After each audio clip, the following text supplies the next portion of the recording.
আজিৰ দিনটোত আমি দুটা গুৰুত্বপূৰ্ণ কল্যাণকামী আঁচনিৰ শুভাৰম্ভ কৰিছোঁ। ইতিমধ্যে ৰাজ্যৰ মুখ্য সচিব শ্ৰী ৰবি কোটা ডাঙৰীয়াই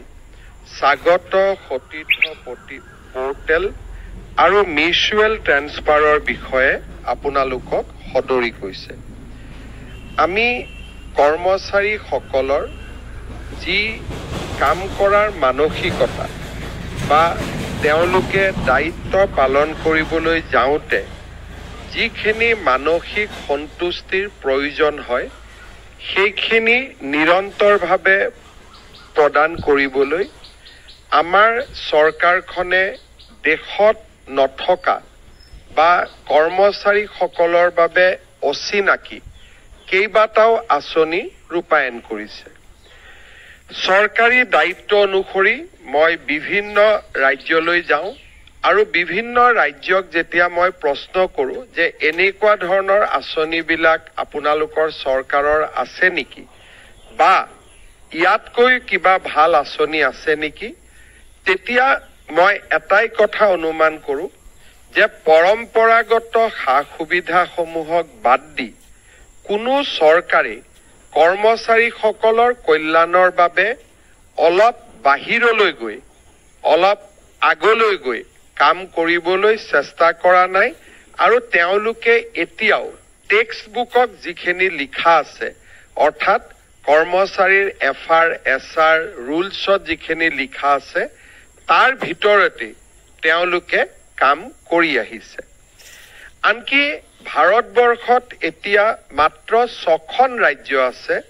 যি 6খন ৰাজ্যই কৰ্মচাৰীসকলক দিয়ে কেন্দ্ৰীয় চৰকাৰৰ দৰে পৰিশোধ কৰি আহিছে আৰু 6খন ৰাজ্যক বাদ দি সকলোবিলাক ৰাজ্যই কেন্দ্ৰীয় চৰকাৰৰ লগত দিয়ে পৰিশোধ কৰাৰ ক্ষেত্ৰত 10ৰ পৰা 40%লৈকে ৰাজ্য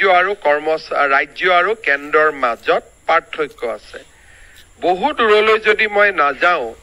আমাৰ নিচেই প্ৰতিবেশী ৰাজ্য পশ্চিমবংগৰ লগত যদি আমি তুলনা কৰোঁ, পশ্চিমবংগ আৰু অসমৰ মাজত ডিএৰ পাৰ্চেণ্টেজ 30% আজিৰ দিনত গেপ আছে। অৰ্থাৎ আমাৰ যদি ডিএ 55%, পশ্চিমবংগৰ ডিএ 25% বা তাতোকৈও কম। কিন্তু যদি ৰাজ্যৰ জিডিপি ৱাইজ আমি তুলনা কৰোঁ, ৰাজহ যদি আমি তুলনা কৰোঁ, তেতিয়াহ'লে পশ্চিমবংগৰ যদি জিডিপিৰ ক্ষেত্ৰত স্থান 7 বা 8 হয়, আমাৰ স্থান 17 নম্বৰত। আজি প্ৰতিকূলতাৰ মাজতো আমি ৰাজ্যৰ কৰ্মচাৰীসকলক তেওঁলোকক সম্পূৰ্ণ মানসিক সন্তুষ্টি দিবলৈ কেইবাটাও প্ৰচেষ্টা হাতত লৈছোঁ আৰু প্ৰত্যেকটা প্ৰচেষ্টাই আজি একক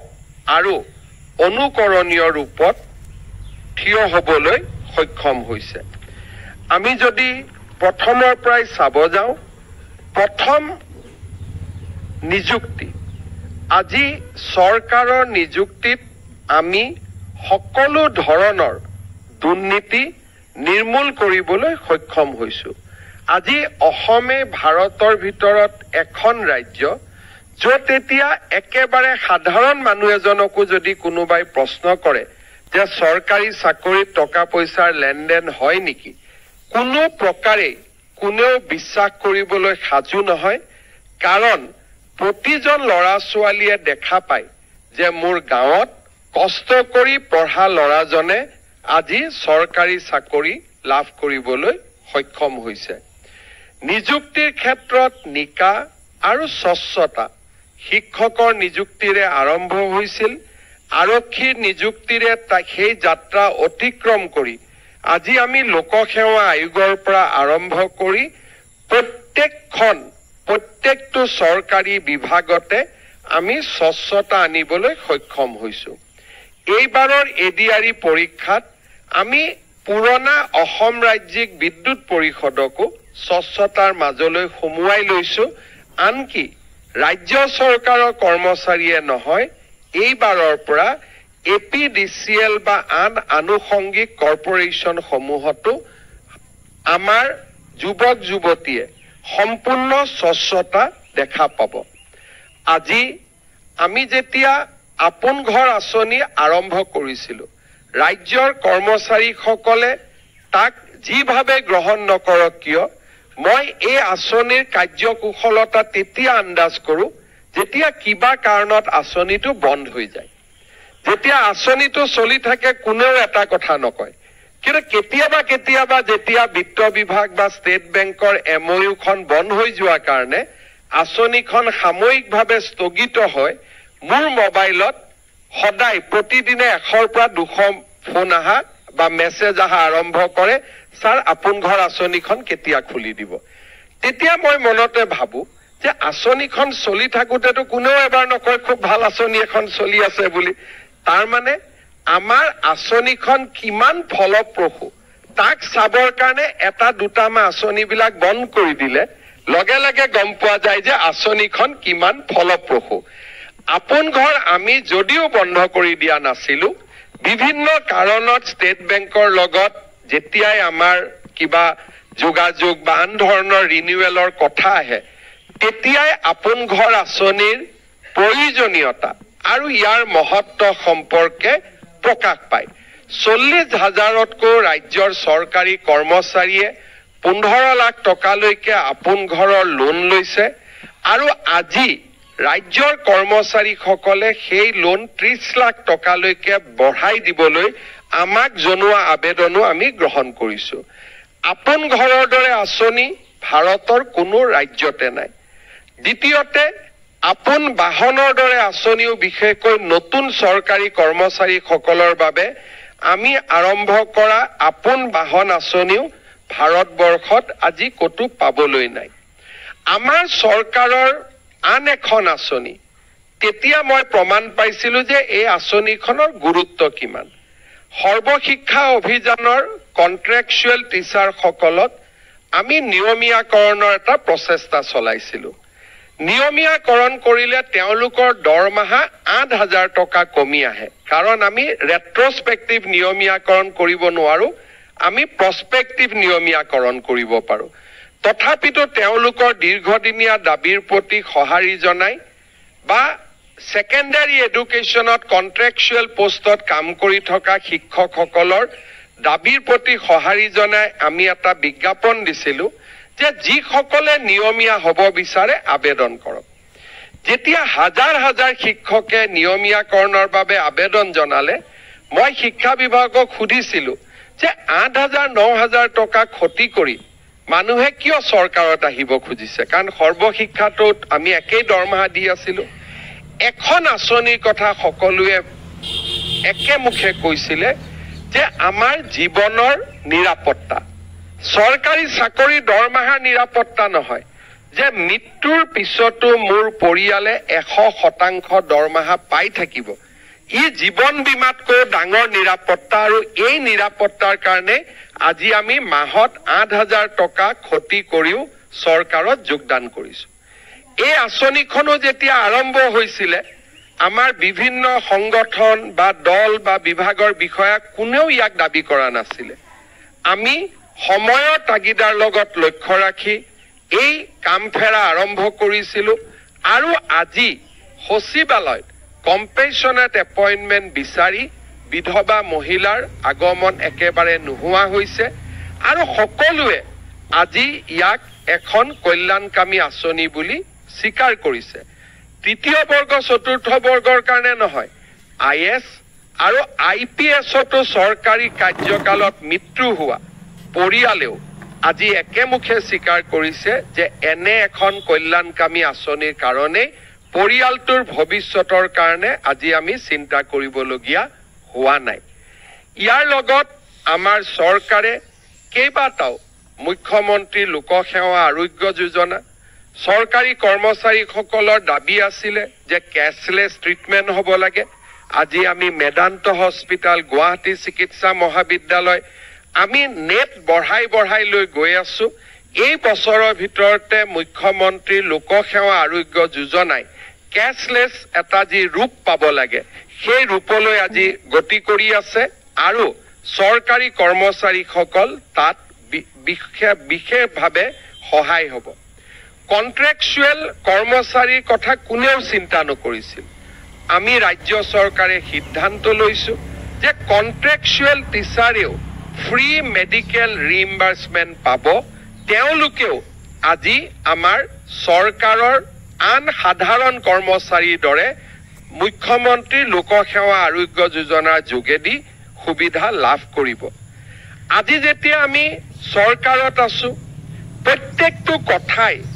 আমি শুনিবলৈ চেষ্টা কৰিছো কোনোবাই আহি কৈছে জুনিয়ৰ ইঞ্জিনিয়াৰ সকলৰ প্ৰমোশন হোৱা নাই বহুত বছৰ আমি কৈছো ঠিক আছে আমি পাৰ্সোনেল পোষ্ট ক্ৰিয়েট কৰিম আপোনালোকক ট্ৰান্সফাৰৰ আমি সুবিধা কৰি দিম আজি কোনোবাই আমাক আহি কৈছে যে 2003 চন 5 চনৰ আগত কাম কৰা চৰকাৰী কৰ্মচাৰীসকলক ৰেগুলাৰ পে স্কেল দিব লাগে আমি কৈছো ৰেগুলাৰ পে স্কেল দিম কোনোবাই কৈছে হাউস ৰেন্ট দিব লাগে আমি হাউস ৰেন্ট দিম বেটেলিয়নত কাম কৰা পুলিচসকলক পৰিয়ালৰ লগত থাকিবৰ বাবে অতিৰিক্ত MIL দিব লাগে আজি আমি তাকো অনুমোদন কৰিছো চাওঁতে আমাৰ ৰাজ্যৰ কৰ্মচাৰী সমাজক এক মানসিক সন্তুষ্টি satisfaction যেটো ওয়াৰ্ক কালচাৰৰ কাৰণে প্ৰয়োজনীয় satisfaction এটা দিয়াৰ কাৰণে আমি প্ৰয়াস আৰু প্ৰচেষ্টা চলাইছিলো আৰু আজি তাত আমি সফল হৈছো পিতৃ মাতৃৰ বন্দনাৰ পৰা আমি একোটা মানুহৰ জীৱনৰ আটাইতকৈ সেনসিটিভ কামবিলাকত আমি চৰকাৰী কৰ্মচাৰীৰ লগত থিয় হৈছো আৰু চৰকাৰী কৰ্মচাৰীসকলৰ মাজত মানসিক সন্তুষ্টিৰ মাজেৰে কৰ্ম সংস্কৃতিক আমি আগুৱাই লবলৈ প্ৰয়াস আৰু প্ৰচেষ্টা কৰিছো আজি ষ্টেট বেংক অফ ইণ্ডিয়াৰ লগত কথা পাতি এক্সিডেন্ট ইন্সুৰেন্স অতিৰিক্ত লাইফ ইন্সুৰেন্স এই গোটেই আঁচনিবিলাক অসমৰ চৰকাৰী কৰ্মচাৰীসকলৰ কাৰণে ৰাজ্য চৰকাৰে প্ৰয়োগ কৰিছে আৰু ইয়াৰ সম্পূৰ্ণ সুবিধা লবলৈ আমাৰ কৰ্মচাৰী সমাজখন আগুৱাই আহিব লাগে বহু দিনৰ পৰা মই লক্ষ্য কৰিছিলো যে transfer and order transfer and posting ই দুটা এনেকুৱা সাবজেক্ট এফালে চৰকাৰী কৰ্মচাৰীসকলৰ আটাইতকৈ কৰ্ম সংস্কৃতিত যদি অসুবিধা কৰে ট্ৰান্সফাৰ আৰু পোষ্টিং এই শব্দ দুটাই চৰকাৰী চাকৰিত যোগদান কৰিলো কোনোবাই মোক শিকাই দিলে যে মুখ্যমন্ত্ৰীক দেউতাকৰ ওচৰত যদি মই মুখ্যমন্ত্ৰী তাত পঠিয়াই দিওঁ মই যদি কাৰ্যালয়ত আহো কৰ্মচাৰীসকলে যদি মুখ্যমন্ত্ৰী মন্ত্ৰীৰ ওচৰত অলপ কান্দামিলা কৰে ট্ৰান্সফাৰ হৈ যায় গতিকে সকলোৱে ইয়াক এটা ফেশ্বন হিচাপে গ্ৰহণ কৰি ললে দ্বিতীয়তে আন এটা বস্তু শিকালে যে নহয় টকা পইচা দিলেও ট্ৰান্সফাৰ হয় আৰু এই দুইটা মৰিচিকাৰ পিছত আমাৰ বহুতো চৰকাৰী কৰ্মচাৰীয়ে CLEL নোলোৱাকৈ ডাইৰেক্টৰেট আৰু সেক্ৰেটাৰিয়েটত ঘূৰা ফুৰা কৰি থাকে আৰু গোটেই প্ৰচেষ্টাত অজস্ৰ টকা খৰচ হয় এটা সময়ত শিক্ষা বিভাগত মাধ্যমিক শিক্ষকৰ ট্ৰান্সফাৰ পোষ্টিঙৰ ফাইল একোটা দিনত মোৰ টেবুললৈকে 200 পৰা 250 আহিছিল আৰু তলত থকা কৰ্মচাৰীসকলে মহা আনন্দৰে তাক পুটাপ কৰিছিল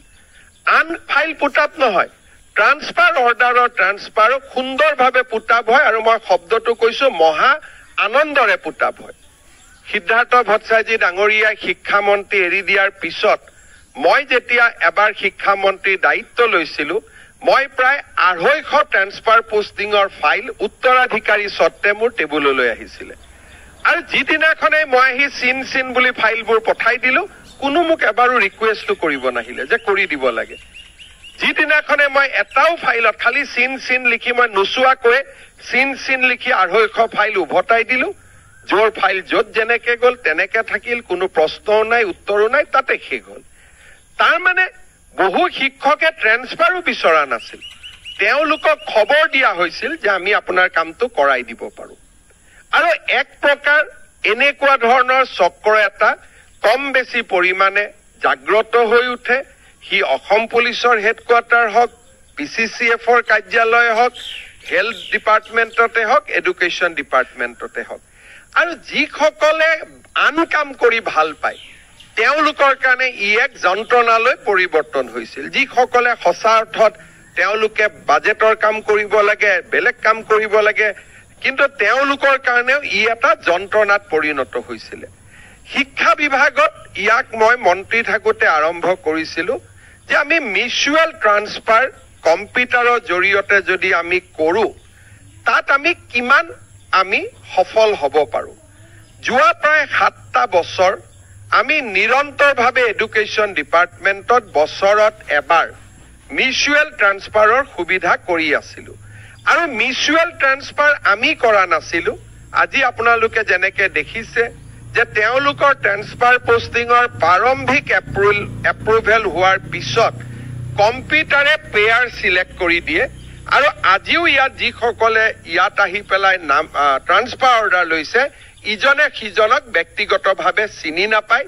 পিছত হয়তো পেয়াৰটো হোৱাৰ পিছত কোনোবাই যদি টেলিফোন কৰি খা খবৰ লৈছে বেলেগ কথা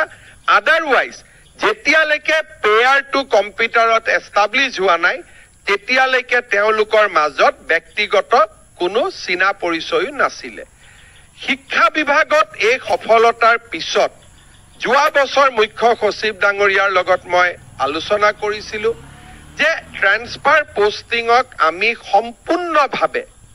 না পলিটিচিয়ানৰ হাতত থাকিব লাগে না সিনিয়ৰ অফিচাৰৰ হাতত থাকিব লাগে না বিভাগৰ মন্ত্ৰীজনৰ হাতত থাকিব লাগে ইয়াক আমি স্বচ্ছতালৈ লৈ যাব পাৰো নে নোৱাৰো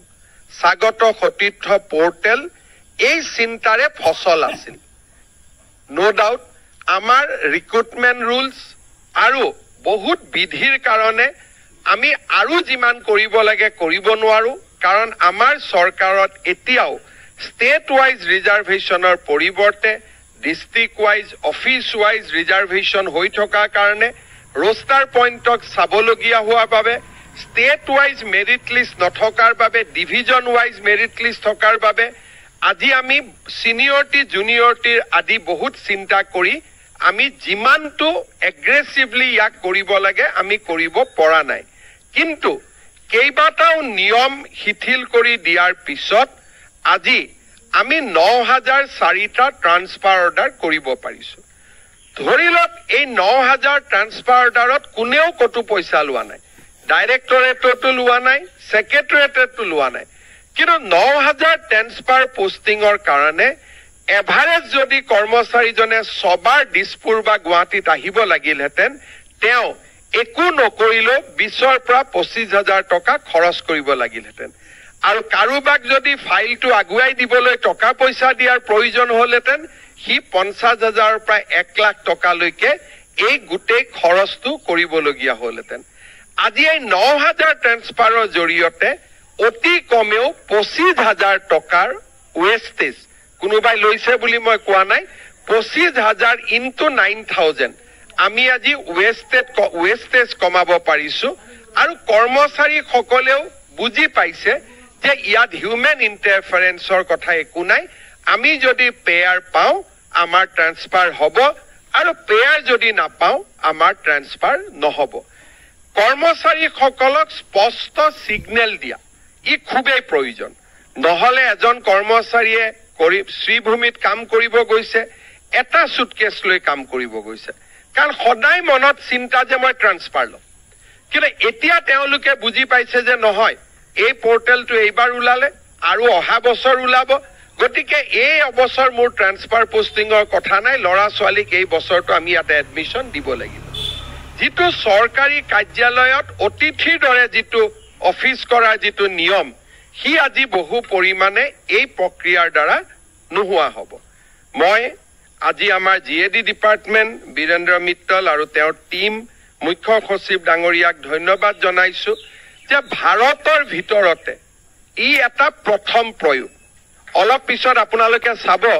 যে মানুহ লৰা ছোৱালী কিমান আগ্ৰহী এতিয়া যদি মই চাব দিও 9000 ট্ৰান্সফাৰটা লৈ ললে কি জানি সবে ডাউনলোডে কৰি ললে বাই নাও যেতিয়ালৈকে মোৰ বক্তব্য শেষ নহয় কিয় এতিয়া ইয়াক আমি কেনেকে আগুৱাই লৈ যাম নেক্সট ফেজত যেতিয়া এডিআৰই ৰিক্ৰুটমেন্ট হ'ব তাৰ দুমাহ পিছত আমি আৰু এটা মিউচুৱেল ট্ৰান্সফাৰ কৰিব দিব পাৰো যাতে আৰু কিছু লৰা ছোৱালীয়ে এই ধৰণে মিউচুৱেল ট্ৰান্সফাৰ লব পাৰে ইয়াৰ লগতে কৰ্মচাৰীসকলৰ আন কথাবিলাকো আমি কেনেকে টেকনলজি দি কৰিব পাৰো কাৰোবাক CL লাগে CL খন কাৰ্যালয়ত লগ বা নলগ নিয়ম আছে যে এখন কাগজত বিশেষকৈ মই যেতিয়া হেলথ ডিপাৰ্টমেণ্টত আছিলো তেতিয়া মেডিকেল কলেজৰ প্ৰিন্সিপাল সকলৰ লগত কেজুৱেল লিভৰ এপ্লিকেশ্যন মজুদ থাকে মই যেতিয়া অমুক ডক্টৰ কিয় নাই তেওঁ কেজুৱেল লিভৰ কাগজখন ওলাই দিয়ে কিন্তু ময়ো উকিল আছিলো গতিকে মই মাজে মাজে দেখো যে ডেটটো নাই তেতিয়া মই কওঁ যে ডেট নোহোৱা এখন কি এপ্লিকেশ্যন তাৰ মানে এই ধৰণৰ কথাবিলাক কৰাৰ কাৰণে কেজুৱেল লিভ আমি কিয় মানুহৰ ওচৰত আবেদন দিব লাগে এখন পোৰ্টেল থাকিব পোৰ্টেলত ঢালি দিয়ক যিদিনাখনে 10 দিন পুৰা হৈ যাব পোৰ্টেলৰ নোলোৱা হৈ যাব লেঠা শেষ কোনো অফিচাৰক পোৰ্টেল তাৰ কাৰণে কিমান ডিপি হয় কিমান অত্যাচাৰ হয় যে সময়ত কেজুৱেল লিভখন দিছিল নে নাই দিয়া দিব পাহৰিলো নাই দিয়া যে ঘৰৰ পৰা আহিব পৰা নাই কোনো দৰকাৰ নাই টেলিফোনটো উঠালো ধুনীয়াকৈ কেজুৱেল লিভৰ ডিপাৰ্টমেণ্টত গলো কৰ্মচাৰীজনৰ আইডি নম্বৰ লিখা আছে আইডিটো টাইপ কৰিলো আইডিত মোৰ ফৰ্মখন আহি গল মই কেজুৱেল লিভৰ এপ্লিকেশ্যনখন মাৰি দিলো মোৰ 10 দিন হৈ গল কাৰো লগত কাৰো কোনো কথা নাই এই ধৰণে আমি কৰ্মচাৰীসকলৰ গোটেই ব্যৱস্থাটো টেকনলজিৰ ওপৰত যদি আমি লৈ যাব পাৰো আজি ইয়াতে স্বাগত সতীৰ্থ এইটো portal hall this is a permanent portal এজন কৰ্মচাৰীয়ে 3 বাৰ জীৱনত সুবিধা পাব প্ৰথম এবাৰ এতিয়া এই পোৰ্টেলটো চালেই না ফাইল চাব লাগিব না কাগজ চাব লাগিব লগইন থাকিব সকলোৱে চালে হল আৰু অহাবাৰ যেতিয়া কোনোবাই ইয়াৰ সুবিধা লোৱা কৰ্মচাৰীখিনিয়ে অক্টোবৰত যেতিয়া আকৌ সুবিধা ল'ব খুজিব পোৰ্টেলে ক'ব you have already avail it this is not available to you লেঠা শেষ কোনো ইয়াতে মানুহৰ কোনো কথাই নাই মানুহৰ ওচৰত আহিব নালাগে কথা পাতিব নালাগে সিনিয়ৰ জুনিয়ৰৰ মাজত তৰ্কাতৰ্কি নহয় মন্ত্ৰীক লগ কৰাৰ প্ৰয়োজন নহয় সুন্দৰ এটা ব্যৱস্থাৰে চলি থাকিব মই সেইবাবে মুখ্য সচিব ডাঙৰীয়াক অনুৰোধ কৰিম যে কৰ্মচাৰীৰ লগত জড়িত আটাইকেইটা সাবজেক্ট উলিয়াই ল'ব লাগে কেজুৱেল লিভ হয় ইএল হয় কেতিয়াবা গণ্ডগোল হয় যে ইএল লৈছিলো নে নাই লোৱা লিভ এনকেচমেন্ট কৰিব লাগে এই গোটেইবিলাক যদি আমি পোৰ্টেল আৰু সিস্টেম জেনাৰেটেড কৰি দিওঁ তেতিয়ালে চৰকাৰী কৰ্মচাৰীসকলৰ হাইয়েষ্ট লেভেল স্যাটিসফ্যাকশন থাকিব আৰু মানুহে অহা যোৱা দিছপুৰ ডিৰেক্টৰেটত অহা যোৱাৰ পৰিবেশবিলাক নোহোৱা হ'ব বেলেগ কামত আহক কিন্তু যিবিলাক সৰু খুৰা কামত আহে এই কথাবিলাক আমি শেষ কৰিব লাগে বিশেষকৈ আমি এই ধৰণে যদি টেকনলজি দি আগুৱাই যাওঁ তেতিয়ালে মই ভাবো যে অসম এখন মডেল ষ্টেটলৈকে ৰূপান্তৰ হ'ব পাৰে যে এমপ্লয়ী সকলক হাইয়েষ্ট লেভেল অফ স্যাটিসফ্যাকশন দিয়া এখন ৰাজ্যৰ নাম অসম সেই পৰ্যায়লৈকে আমি যাব পাৰো মই আমাৰ সিনিয়ৰ অফিচাৰ সকলক এই ক্ষেত্ৰত চিন্তা চৰ্চা কৰিবলৈ আহ্বান জনাম আৰু যিসকল চৰকাৰী কৰ্মচাৰী আজি মিউচুৱেল ট্ৰান্সফাৰ অৰ্ডাৰ পালে তেওঁলোকক মই অভিনন্দন জনাইছো আৰু যিসকলে পোৱা নাই তেওঁলোকে নৱেম্বৰ ডিসেম্বৰ মাহত আৰু এটা সুযোগ লাভ কৰিব তেওঁলোকক আমি এডিআৰই ৰিক্ৰুটমেন্টৰ পিছত আৰু এটা সুবিধা দিবলৈ যত্ন কৰিম এই সুবিধাখিনি দিব যাওঁতে আমি সাৰ্ভিস ৰুলত থকা ডেফিচিয়েন্সি সমূহ আমি নোটিস কৰিছো মই ভাবো যে roster should be applied on a state basis office department এইবিলাকে মাল্টিপল লিটিগেশনৰ সৃষ্টি কৰে জিএডি ডিপাৰ্টমেন্ট পাৰ্সোনেল ডিপাৰ্টমেন্টে কাম কৰিব লাগে যাতে সকলো এটা মডেল এন্ড ফৰমেটেড হয় যে আমাৰ ইয়াত ৰিজাৰ্ভেশন ডিৰেক্টৰে চাই কম্পিউটাৰটো মাৰিলে গম পাব যে মোৰ এসসি পোষ্ট কিমান খালি আছে এসটি পোষ্ট কিমান খালি আছে এতিয়া প্ৰত্যেক কথাতে এটা ৰিপৰ্ট বিচাৰিব লাগে আৰু ৰিপৰ্ট আনিবৰ কাৰণে ফোন কৰক কথা পাতক কিন্তু এই গোটেই বিলাক যদি আমি টেকনলজি আৰু ৰুলস বিলাক ৰিপিটেডলি এমেন্ডমেন্ট কৰি আমি যদি এটা মডেল ৰুল বনাব পাৰো তেতিয়াহলে আমাৰ গোটেই সমস্যাবিলাক নোহোৱা হৈ যায় সিনিয়ৰিটি জুনিয়ৰিটিৰ ক্ষেত্ৰত গভৰ্ণমেণ্টে এখন নিয়ম কৰিব লাগে যে যিসকলে মিউচুৱেল পোৰ্টেলত এপ্লাই কৰে they will not get seniority because it is not in the public interest it is their own interest cabinet memorandum OM কৰি আমি উলিয়াই দিলো একেদিনাই লেঠাটো মৰি গ'ল, ইয়াত আৰু চিনিয়ৰিটি হৈ যাব, জুনিয়ৰিটি হৈ যাব, হিচাপ নিকাচৰ কোনো প্ৰয়োজন নাই। মই আশা কৰিম যে লাহে লাহে আমাৰ লাইফ চিম্পল হ'ব, লাহে লাহে আমি টেকনলজিৰ সুবিধা লৈ এই গোটেই কামবিলাকক আমি ষ্ট্ৰীমলাইন কৰিম। আজি চৰকাৰৰ ডাঙৰ প্ৰচেষ্টা এটা সফল হৈছে, আৰম্ভণি হৈছে, আৰু মই ভাবো যে ইয়াৰ লগত ট্ৰান্সফাৰ পোষ্টিঙৰ যিটো এটা ব্যৱস্থা সেইটো লাহে লাহে নোহোৱা হৈ যাব। যিসকলে এই কামবোৰ কৰি ভাল নাপায় তেওঁলোকে সকাহ পাব, যিবিলাকে এই কামবিলাক কৰি ভাল পায় তেওঁলোকে মনত অলপ কষ্ট পাব। দুইটাই আমাৰ কাৰণে ভাল। Government will be happy both the way. ইয়াৰ পিছত আজি দিনটোত আমি আৰু এটা আঁচনি আৰম্ভ কৰিছো, যদি ইয়াত চৰকাৰী কৰ্মচাৰীৰ সম্পৰ্ক নাই। আমি আজি আৰু এটা নতুন আঁচনি আৰম্ভ কৰিছো, মুখ্যমন্ত্ৰীৰ জীৱন অনুপ্ৰেৰণা। আমাৰ ৰাজ্যত বিশেষকৈ কলেজৰ অধ্যাপক অধ্যাপিকা নিযুক্তিৰ বাবে আৰু আন বিভিন্ন কামত গৱেষণা এতিয়া এটা অত্যন্ত প্ৰয়োজনীয় হৈ পৰিছে। আৰু মই যেতিয়া চাইছিলো ছাত্ৰ ছাত্ৰীসকলৰ বাবে আমি আৰম্ভ কৰা কেইটামান আঁচনিয়ে ইতিমধ্যেই দেশজুৰি স্বীকৃতি লাভ কৰিবলৈ সক্ষম হৈছে। নিযুত মইনা এনেকুৱা এখন আঁচনি য'ত ছোৱালীসকলৰ পঢ়াৰ খৰচ ৰাজ্য চৰকাৰে প্ৰায় সম্পূৰ্ণ প্ৰদান কৰে। এই বছৰ আগষ্ট মাহত আমি গম পাম যে এইবাৰ ছোৱালীৰ ড্ৰপ আউট কিমান হৈছে, কিন্তু প্ৰাৰম্ভিক খবৰ মতে এইবাৰ কোনো ছোৱালীৰে ড্ৰপ আউট হোৱাৰ সম্ভাৱনা অত্যন্ত কম। কাৰণ পিজি পঢ়িলে ২,৫০০ টকা, ডিগ্ৰী পঢ়িলে ১,১২০০ টকা আৰু হায়াৰ ছেকেণ্ডেৰী পঢ়িলে ১,০০০ টকাকৈ আমি পাই থাকো। কোনোবাই ক'ব ই হিতাধিকাৰী, কিন্তু ৰাষ্ট্ৰৰ বাবে আটাইতকৈ সেইজনে হ'ল হিতাধিকাৰী যোনে নাৰী শিক্ষাক আগুৱাই দিব পাৰে। পেটত ভোক লৈ কেতিয়াও শিক্ষা সম্ভৱ নহয়। যিমানে শিক্ষাবিদে প্ৰচেষ্টা নকৰক কিয়, ঘৰত যদি অভাৱ হৈছে, ছোৱালীজনীক যদি পঢ়ুৱাবৰ কাৰণে দেউতাক মাকে কষ্ট পাইছে, ছোৱালী সংবেদনশীল, প্ৰথম দেউতাক মাকৰ কষ্ট অনুভৱ কৰে আৰু তাই প্ৰথমতে অফাৰ কৰে যে কালিৰ পৰা মই কলেজত নাযাওঁ। And that's the kind of sensitivity আমাৰ মহিলাসকলৰ থাকে। সেইকাৰণে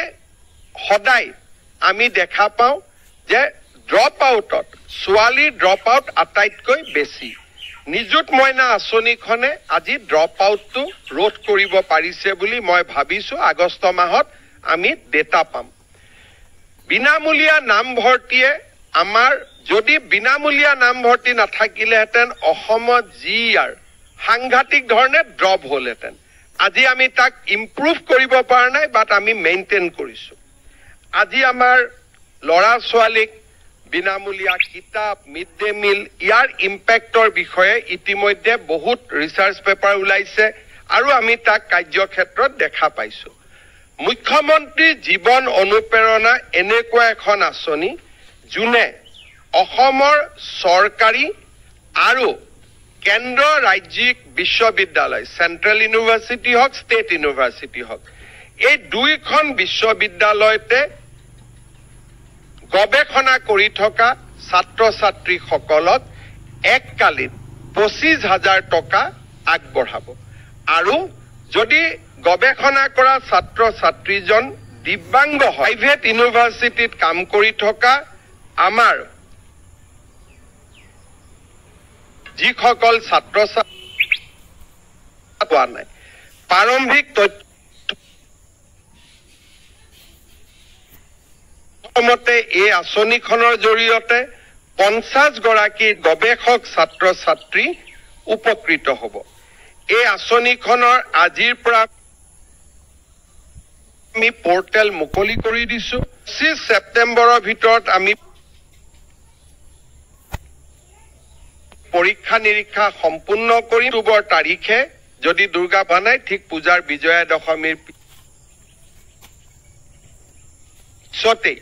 আমি এই আঁচনিখনৰ ধন হস্তান্তৰ সকলোকে কাভাৰ কৰি লোৱাৰ পিছত পৰৱৰ্তী বছৰত অকল ফ্ৰেছ গৱেষকখিনি এই আঁচনিৰ দ্বাৰা উপকৃত হ'ব। আজি আমি অসমৰ ছাত্ৰ ছাত্ৰী, কৰ্মচাৰী, মহিলা, অসমৰ বিভিন্ন যিসকলে স্বাস্থ্যৰ সুবিধাৰ প্ৰয়োজন, আজি বহুতবিলাক আমাৰ চৰকাৰখনে ইউনিভাৰ্চেল এপ্লিকেশ্যন আজি আমি কৰিব পাৰিছোঁ। আৰু সেইকাৰণে আমাৰ ৰাজ্যৰ বিভিন্ন আঁচনিয়ে আজি জনসমাদৰ লাভ কৰিবলৈ সক্ষম হৈছে। যোৱাবাৰ মুখ্যমন্ত্ৰীসকলৰ সন্মিলনত অসমৰ স্বচ্ছ নিযুক্তি আমি কেনেকে এডিআৰই আইন প্ৰণয়ন কৰি গ্ৰেড 3 কমিশ্যন কৰিছিলোঁ, গ্ৰেড 4 কমিশ্যন কৰিছিলোঁ, কেনেকে একত্ৰিতভাৱে গোটেই ডিপাৰ্টমেণ্টৰ পৰীক্ষা একেলগে হয় তাক মই প্ৰেজেণ্টেশ্যন দিছিলোঁ। ভাৰতৰ আটাইবিলাক ৰাজ্যই পৰৱৰ্তী সময়ত অসমলৈ আহি এই স্বচ্ছ নিযুক্তিৰ বিষয়ে ধাৰণা লৈছিল আৰু হাৰিয়ানাকে ধৰি কেইবাখনো ৰাজ্যই অসমৰ দৰে একেলগে একে ধৰণে নিযুক্তি দিবলৈ পৰৱৰ্তী সময়ত সক্ষম হৈছিল। এইবাৰ আমাৰ মুখ্যমন্ত্ৰী সন্মিলনত চাইল্ড মেৰেজ আৰু নিযুত মইনা এই দুইটা আঁচনিৰ মাজত থকা সম্পৰ্ক আৰু কেনেকে অসমৰ চাইল্ড মেৰেজ এই দুইখন আঁচনিয়ে ৰোধ কৰিছে তাক আমি প্ৰেজেণ্টেশ্যন কৰিছিলোঁ। প্ৰধানমন্ত্ৰী ডাঙৰীয়াই নিজে ভাৰতৰ সকলো মুখ্যমন্ত্ৰীক নিৰ্দেশ দিছিলে যে অসমত গৈ এই আঁচনিখনৰ বিষয়ে অধ্যয়ন কৰিব লাগে, পৰৱৰ্তী সময়ত নিজৰ ৰাজ্যৰ পৰিস্থিতি অনুসৰি এই আঁচনিখন নিজৰ ৰাজ্যত ৰূপায়ণ কৰাৰ বাবে চেষ্টা কৰিব লাগে। আজি আমাৰ অসম কেঞ্চাৰ কেয়াৰ ফাউণ্ডেশ্যন যি কেঞ্চাৰ গ্ৰীড আমি নিৰ্মাণ কৰিছোঁ, সি আজি অভূতপূৰ্বভাৱে দেশত সমাদৰ লাভ কৰিছে। আজি আমাৰ ৰাজ্যত আৰম্ভ কৰা কম্পেশ্যনেট চাকৰিৰ পৰিৱৰ্তে কম্পেশ্যনেট চেলাৰী ই আজি জনসমাদৰ লাভ কৰিছে। মই ভাবোঁ স্বাগত সতীৰ্থ পৰ্টেল আমি যেতিয়া আন ৰাজ্যক দেখুৱাব সুযোগ পাম, মই নিশ্চিত যে ইও ৰাষ্ট্ৰজুৰি সমাদৰ লাভ কৰিব। আজি এই কথাবিলাক ধাৰণা, আলোচনা, ইমপ্লিমেণ্টেশ্যন এই গোটেই আঁচনিবিলাক আমাৰ অসমৰ বিষয়া কৰ্মচাৰীসকলে সুন্দৰভাৱে ইমপ্লিমেণ্ট কৰিছে। ইয়াৰ দ্বাৰাই এইটোৱে প্ৰমাণ হয় যে আমাৰ বিষয়া কৰ্মচাৰীসকলে যদি ইচ্ছা কৰে, মনত যদি উইল পাৱাৰ থাকে, ইনিচিয়েটিভ থাকে, এনথুথিয়াজিম থাকে, আমি বহুত ভাল কাম কৰি দেখুৱাব পাৰোঁ। আৰু এইবিলাক কামত টকা পইচাৰ প্ৰয়োজন নাই। আজি এই স্বাগত সতীৰ্থ পৰিষদ গভৰ্ণমেণ্টৰতো এটকাও খৰচ হোৱা নাই। বহুত কাম আছে যাৰ কাৰণে আমাক টকা পইচাৰ প্ৰয়োজনে নাই। উইদাউট মানি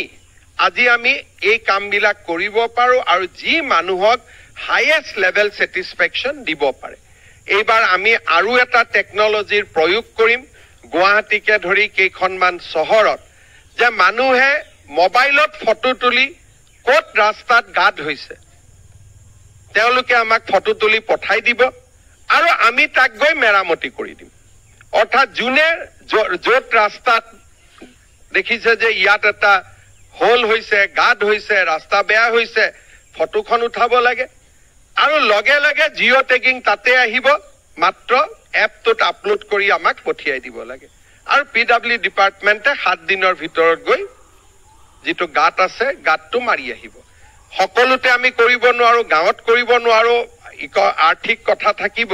কিন্তু গুৱাহাটী, যোৰহাট, ডিব্ৰুগড়, শিলচৰত ডেফিনেটলি আমি ইয়াক তেজপুৰত ইমপ্লিমেণ্ট কৰিব পাৰোঁ। তাৰো এবাৰ আমি আৰম্ভণি কৰিম।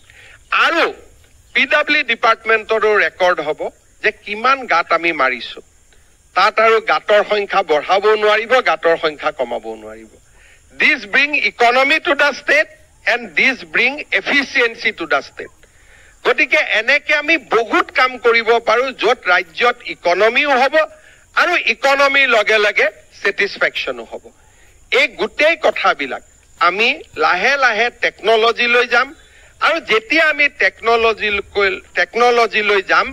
তেতিয়া চৰকাৰৰ ধনো ৰাহি হ'ব আৰু মানুহে হাইয়েষ্ট লেভেল ছেটিছফেকশ্যনো লাভ কৰিবলৈ সক্ষম হ'ব। স্বাগত সতীৰ্থ পৰ্টেল আৰু ইয়াৰ ইমপ্লিমেণ্টেশ্যনৰ বাবে